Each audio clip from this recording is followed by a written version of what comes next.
इस वर्ष थैलेसीमिया की देखभाल के अंतर को पाटने के लिए शिक्षा को मजबूत करने हेतु जागरूक रहें, साझा करें, देखभाल करें, ऐसा विषय चुना गया है। थैलेसीमिया एक ऐसा रोग है जिसमें लाल रक्त कोशिकाओं में मौजूद हीमोग्लोबिन नामक प्रोटीन खराब पाया जाता है। यह एक जेनेटिक रोग है और वंशानुगत है। यह रोग भूमध्य सागर के करीबी देशों में आम है, परंतु एशिया, अफ्रीका और खाड़ी देशों में भी पाया जाता है और भारत की जनसंख्या अत्यधिक होने के कारण यहाँ पर सर्वाधिक जनता प्रभावित है। भारत को थैलेसीमिया की राजधानी माना जाता है।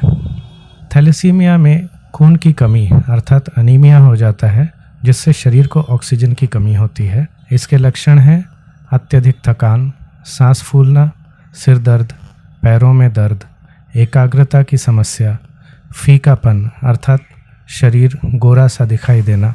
सबसे न्यूनतम गंभीरता है प्रवृत्ति, उसके आगे अल्प जिसे माइनर कहा जाता है, मध्यम अर्थात इंटरमीडिएट, सबसे गंभीर जिसे मेजर कहा जाता है।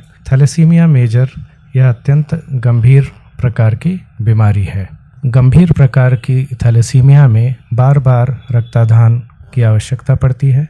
इसके कारण से होने वाली समस्याएं तथा रक्तदान के साथ में लौह तत्व की शरीर में अधिकता हो जाती है, जिससे यकृत, हृदय और मस्तिष्क के रोग होने की संभावना बढ़ जाती है।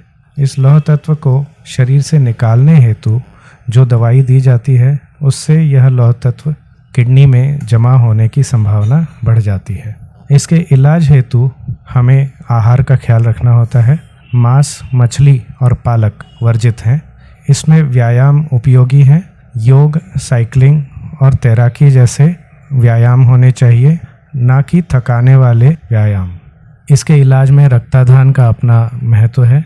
फोलिक एसिड, विटामिन की आवश्यकता पड़ती है। लौह तत्व को शरीर से निकालने हेतु दवाइयाँ दी जाती हैं, जिसे चिलेशन थेरेपी कहा जाता है। और चूंकि इसमें शरीर का रोग प्रतिकार क्षमता कम हो जाती है, इसलिए टीकाकरण का खास ख्याल रखना पड़ता है। इसमें निमोनिया, हीमोफिलस इन्फ्लुएंजी तथा मस्तिष्क ज्वर के टीके लगाना अत्यंत आवश्यक होता है। कुछ मामलों में प्लीहा या तिल्ली अर्थात स्प्लीन को शल्यक्रिया के द्वारा हटाना भी पड़ता है। इस बीमारी की रोकथाम आनुवंशिकी परामर्श के द्वारा ही संभव है। इस बीमारी के साथ लोगों को एड्स और पीलिया की समय समय पर जांच कराते रहना चाहिए, ताकि उसका सही समय पर इलाज किया जा सके। थैलेसीमिया को दिव्यांगता में भी जोड़ा गया है और अब थैलेसीमिया का दिव्यांगता प्रमाणन किया जाता है। इस प्रमाण पत्र के विभिन्न लाभ दिव्यांगजनों को दिए जाते हैं। हालांकि थैलेसीमिया के इलाज के लिए अब बोन मैरो ट्रांसप्लांट का इलाज भी मौजूद है। आइए थैलेसीमिया के बारे में हम अधिक से अधिक जानकारी लोगों के बीच प्रसारित करें, लोगों को शिक्षित करें, ताकि अगली पीढ़ी को हम थैलेसीमिया से बचाएं। नमस्कार।